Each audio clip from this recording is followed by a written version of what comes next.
What's up, YouTube? So today's video I'm going to be installing Blue Bat Overlays Taillight Tint for the G35 coupe. Alright, so first thing you want to do is just unroll it and lay it down flat and put something on the edges so it stays flat.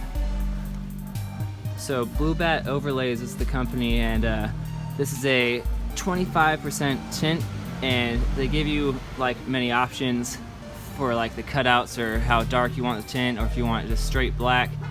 I chose to only have the 2 circle cutouts for the halos. So next you're gonna want to clean off the tail light super well. I'm just using water and a little bit of soap in there and microfiber cloth.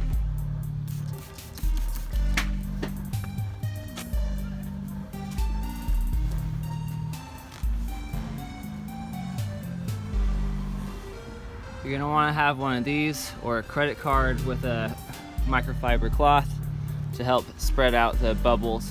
So you can choose to lay the tint while it's still on the car. I just did it on another pair of taillights as my first try off the car, and I'm just gonna try it this time on the car.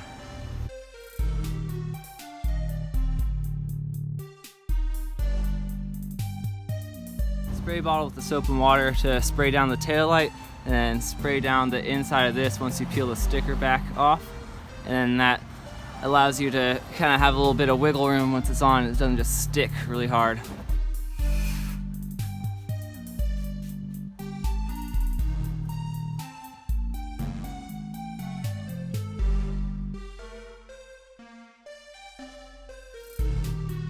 And if you need a little bit more wetness underneath, just peel it back and spray a little bit more so you have a little more movability.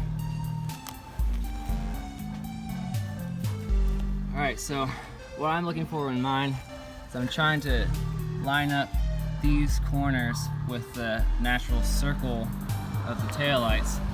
And right here I did pretty much as good as I'm going to get.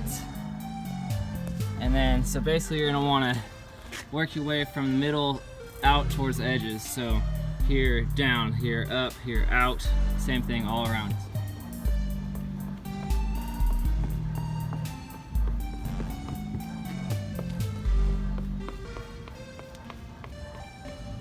So what I'm doing here is I'm just peeling up the edge so that the water can come out the edge easier. A lot of pressure, get all those little air bubbles out, the water bubbles actually, sorry. Alright, so now that I got like the main like face of it all pretty much flat and most of the water bubbles out of there, now we're gonna work towards the edges. So using the heat gun, just a little bit of heat is all you need. It'll make it a lot more bendable and stretchable and easier to work with.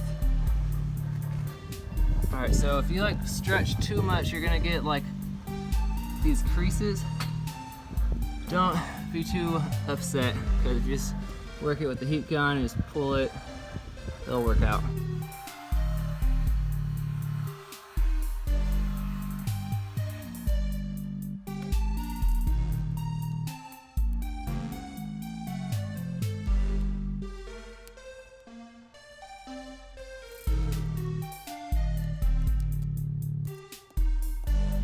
Alright, so if it's cutting really close to the edge, just use the heat gun a little bit and just slightly stretch it so it goes over the edge.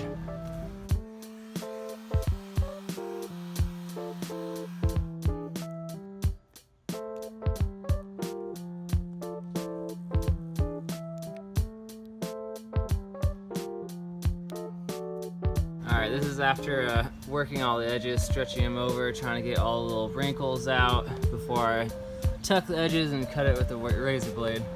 You know, this is only the second time I've done it, so I'm not a professional, so there's a couple little wrinkles, but as far as I've heard, after like a couple days, it kind of cures out some of those little imperfections just with the sun heat. Alright, so now I got the trunk open. I'm basically just gonna heat it again, stretch it over, Use this to flatten out any of the creases or bubbles, and then I'm going to take a razor blade and cut all along this line.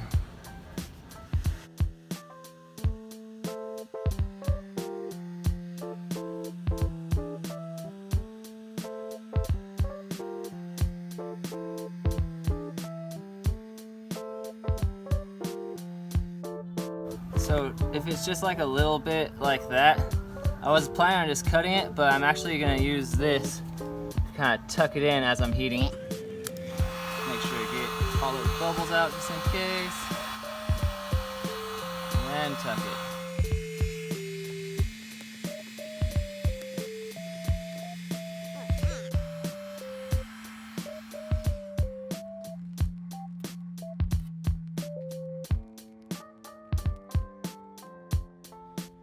Alright, so I was actually able to tuck in most of it. I haven't cut anything yet. So I tucked in all this bottom edge. Probably should have cut a little bit, but whatever, it looks good. Maybe if I take them off, I'll cut some more later. But I'm just gonna cut some right now. Try to be very careful not to scratch the paint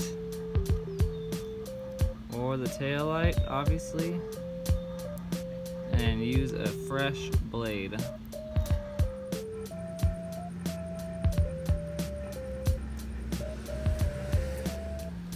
Did a pretty good job.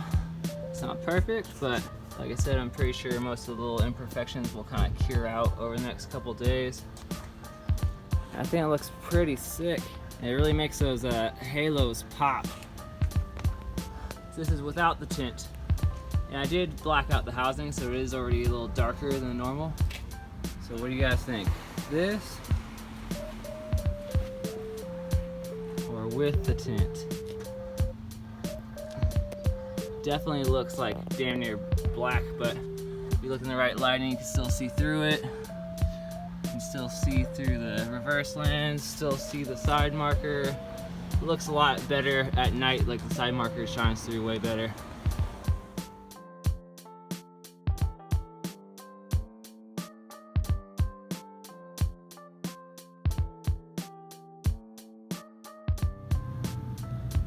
Alright, so on the second one, I tried a slightly different technique. I left about half of this sticker back on there, so I didn't have to deal with that part while I was laying down all this section. So right now I just sprayed it and then scraped all the bubbles down into the cutout and then out towards the edges. Going in much smaller sections at a time, especially near the edges, so I get less creases and less bubbles. I'm doing just like 2 to 3 inches at a time, and where it seems fit, I'm making like little tiny relief cuts like that, like in the corners, just to kind of relieve tension when you're pulling it flat, so there's less wrinkles. Alright, so now that I have the whole left side like laid flat how I want it, all I have to do is just cut the edges. I'm gonna try not spraying it, since this was a fairly flat section. I already have it all lined up, and I'm gonna try to just pull the sticker backing with a little bit of a tension, and I'm gonna use this squeegee to try to like lay it flat as I go, very slowly.